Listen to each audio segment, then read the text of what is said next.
இயேசுவில் எனக்கு பிரியமான சகோதர சகோதரிகளே, இன்று பொது காலத்தின் 4ஆம் வாரம் புதன்கிழமையில் நாம் இருக்கின்றோம்.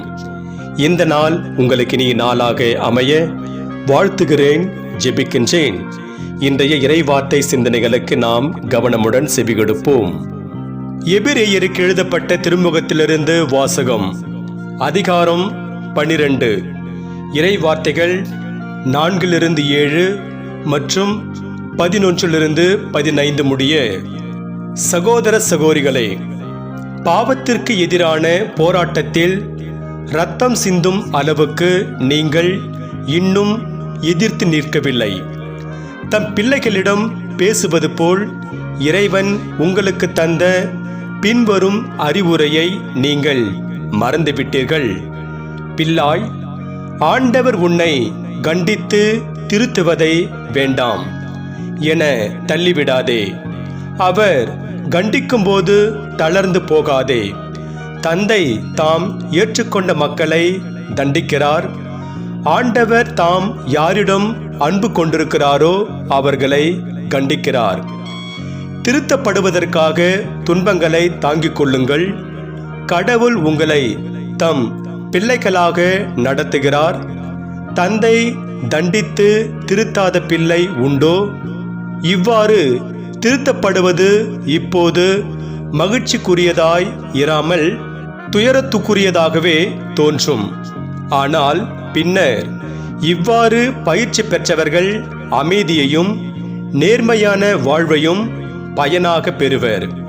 எனவே தளர்ந்து போன கைகளை திடப்படுத்துங்கள். தள்ளாடும் முழங்கால்களை உறுதிப்படுத்துங்கள். நீங்கள் நேர்மையான பாதையில் நடந்து செல்லுங்கள்.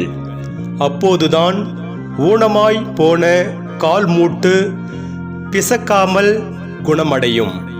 அனைவருடனும் அமைதியாய் இருக்க முயலுங்கள். தூய்மையை நாடுங்கள். தூய்மையின்றி எவரும் ஆண்டவரை காண மாட்டார்.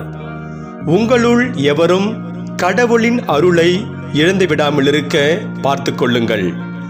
கசப்பான நச்சுவேர் எதுவும் உங்களுக்குள் முளைத்து தொல்லை கொடுக்காதபடியும் அதனால் பலர் கெட்டு போகாதபடியும் பார்த்து கொள்ளுங்கள். ஆண்டவரின் அருள்வாக்கு. இறைவனுக்கு நன்றி. பதிலுரை பாடல். திருப்பாடல் அதிகாரம் 103. பல்லவி. ஆண்டவருக்கு அஞ்சுவோர் மீது அவரது பேரன்பு நிலைத்திருக்கும். என் உயிரே, ஆண்டவரை போற்றிடு. என் முழு உள்ளமே அவரது திருப்பெயரை ஏத்திடு. என் உயிரே, ஆண்டவரை போற்றிடு. அவருடைய கனிவான செயல்கள் அனைத்தையும் மறவாதே. பல்லவி. ஆண்டவருக்கு அஞ்சுவோர் மீது அவரது பேரன்பு நிலைத்திருக்கும். தந்தை தம் பிள்ளைகள் மீது இரக்கம் காட்டுவது போல் ஆண்டவர் தமக்கு அஞ்சுவோர் மீது இரங்குகிறார். அவர் நமது உருவத்தை அறிவார். நாம் தூசி என்பது அவர் நினைவில் உள்ளது. பல்லவி. ஆண்டவருக்கு அஞ்சுவோர் மீது அவரது பேரன்பு நிலைத்திருக்கும். ஆண்டவரது பேரன்போ அவருக்கு அஞ்சுவோர் மீது என்றென்றும் இருக்கும். அவரது நீதியோ அவர்களின் பிள்ளைகளின் பிள்ளைகள் மீது இருக்கும். அவருடைய உடன்படிக்கையை கடைபிடித்து அவரது கட்டளையின்படி நடப்பதில் கருத்தாயிருப்போர்க்கு அது நிலைக்கும். பல்லவி.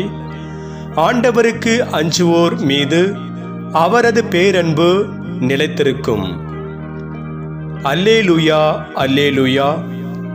என் ஆடுகள் எனது குரலுக்கு செவி சாய்க்கின்றன. எனக்கும் அவற்றை தெரியும், அவையும் என்னை பின்தொடர்கின்றன என்கிறார் ஆண்டவர். அல்லேலூயா. ஆண்டவரே, நற்செய்தியை தகுந்த விதத்தில் எடுத்து சொல்ல என் உள்ளத்தையும் உதட்டையும் தூய்மையாக்கும். ஆண்டவர் உங்களோடு இருப்பாராக, உம் ஆன்மாவோடும் இருப்பாராக. தூய மார்க் எழுதிய பரிசுத்த நற்செய்தியிலிருந்து வாசகம். ஆண்டவரே, மாட்சி உமக்கே. மார்க் நற்செய்தி அதிகாரம் 6 இறை வார்த்தைகள் 1-6 முடிய. அக்காலத்தில் இயேசு தொழுகைக்கூட தலைவரின் வீட்டிலிருந்து புறப்பட்டு தமது சொந்த ஊருக்கு வந்தார். அவருடைய சீடரும் அவரை பின்தொடர்ந்தனர். ஓய்வு நாள் வந்தபோது அவர் தொழுகை கூடத்தில் கற்பிக்கத் தொடங்கினார். அதை கேட்ட பலர் வியப்பில் ஆழ்ந்தனர். அவர்கள், இவருக்கு இவையெல்லாம் எங்கிருந்து வந்தன? என்னே இவருக்கு அருளப்பட்டுள்ள ஞானம்? என்னே இவருடைய கைகளால் ஆகும் வல்ல செயல்கள்? இவர் தச்சர் அல்லவா? மரியாவின் மகன்தானே? யாக்கோபு, யோசே, யூதா, சீமோன் ஆகியோர் இவருடைய சகோதரர் அல்லவா? இவர் சகோதரிகள் இங்கு நம்மோடு இருக்கிறார்கள் அல்லவா என்றார்கள். இவ்வாறு அவரை ஏற்றுக்கொள்ள அவர்கள் தயங்கினார்கள். இயேசு அவர்களிடம், சொந்த ஊரிலும் சுற்றத்திலும் தம் வீட்டிலும் தவிர மற்றெங்கும் இறைவாக்கினர் மதிப்பு பெறுவர் என்றார். அங்கே உடல் நலமற்றோர் சிலர் மேல் கைகளை வைத்து குணமாக்கியதை தவிர வேறு வல்ல செயல் எதையும் அவரால் செய்ய இயலவில்லை. அவர்களது நம்பிக்கையின்மையை கண்டு அவர் வியப்புற்றார். அவர் சுற்றிலுமுள்ள ஊர்களுக்கு சென்று கற்பித்து வந்தார். ஆண்டவரின் அருள்வாக்கு. கிறிஸ்துவே உமக்கு புகழ். நற்செய்தி வாக்கினால் என்னுடைய பாவங்கள் அகல்வதாக. ஆமென். நம்பிக்கை கொண்டோருக்கு கடவுளின் அருள் கிடைக்கும். இறையேசுவில் எனக்கு பிரியமான சகோதர சகோதரிகளே, மனிதன் தன் சொந்த முயற்சியினால் எல்லாவற்றையும் செய்துவிட முடியுமா என்றால் நிச்சயமாக முடியாது. கடவுளின் அருள் மனிதனுக்கு தேவைப்படுகிறது. அதை கொண்டுதான் அவனால் யாவற்றையும் செய்ய முடியும் என்று பிலிப்பியருக்கு எழுதிய கடிதத்தில் 4ஆம் அதிகாரம் 13 பார்க்கிறோம். எபிரேயருக்கு எழுதப்பட்ட திருமுகத்திலிருந்து எடுக்கப்பட்ட இன்றைய முதல் வாசகம், உங்களுள் எவரும் கடவுளின் அருளை இழந்து விடாமல் இருக்க பார்த்து கொள்ளுங்கள் என்கிறது. ஒருவர் கடவுளின் அருளை எப்போது இழக்கிறார் என்ற கேள்வி நமக்கு வருகிறது. இக்கேள்விக்கான பதில் இன்றைய நற்செய்தி வாசகத்தில் இருக்கிறது. நற்செய்தியில் இயேசு தம் சொந்த ஊருக்கு சென்று அங்கிருந்த தொழுகை கூடத்தில் போதிக்கும்போது மக்கள் அவரது போதனையை கேட்டு முதலில் வியந்தாலும் பிறகு அவர்கள் அவரது குடும்ப பின்னணியை பார்த்துவிட்டு, இவர் தச்சர் அல்லவா, மரியாவின் மகன்தானே என்று அவரை ஏற்றுக்கொள்ளவும் அவர் மீது நம்பிக்கை கொள்ளவும் தயங்குகிறார்கள்.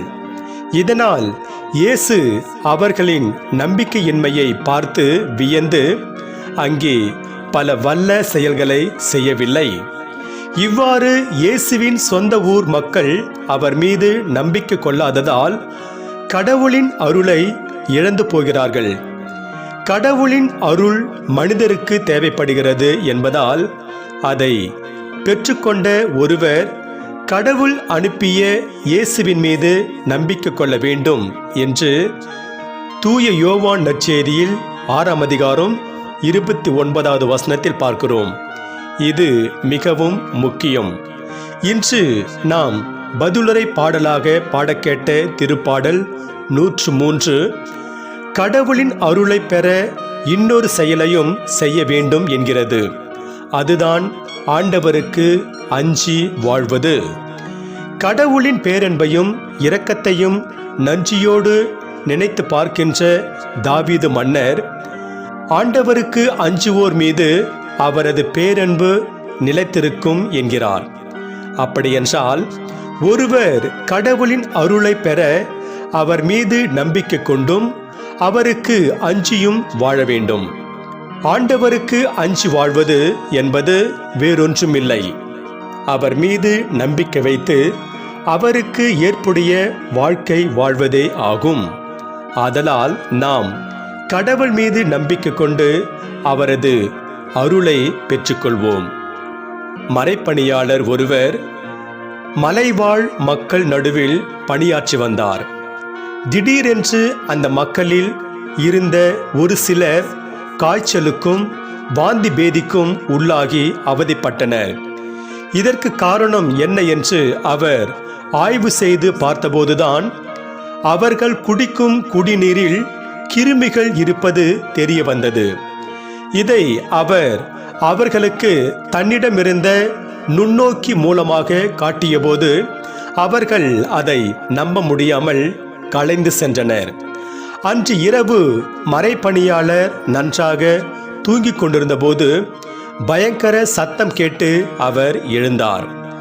என்ன சத்தம் என்று அவர் பார்த்தபோது அவர் வைத்திருந்த அந்த நுண்ணோக்கி உடைக்கப்பட்டிருப்பது தெரிய வந்தது. சில வினாடிகளுக்கு மக்கள் ஏன் இதை உடைத்தார்கள் என்று காரணம் புரியாமல் விழித்தார்.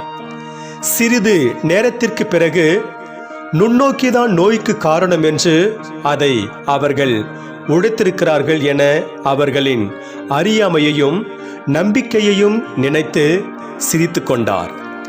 அறியாமையும் நம்பிக்கையின்மையும் இருக்கும் இடத்தில் வளர்ச்சி மட்டுமல்ல, கடவுளின் அருளும் இருக்காது. ஆகையால் நாம் கடவுளின் அருளை பெற அவர் மீது நம்பிக்கை வைத்து வாழ்வோம். நம்பிக்கையினால் அன்றி எவரும் கடவுளுக்கு உகந்தவராய் இருக்க முடியாது என்று எபிரேயருக்கு எழுதிய கடிதத்தில் 11ஆம் அதிகாரம் 6வது வசனத்தில் பார்க்கிறோம். இன்று நாம் எடுக்கக்கூடிய தீர்மானங்கள்: 1. கடவுளின் அருள் கிடைக்க நம்பிக்கையோடு மன்றாடுவோம். 2. அவநம்பிக்கை வேறறுத்து நம்பிக்கையோடு வாழ்வோம். 3. நம்பிக்கையின்றி வாழ்வோரை நம்பிக்கையில் உறுதிப்படுத்துவோம்.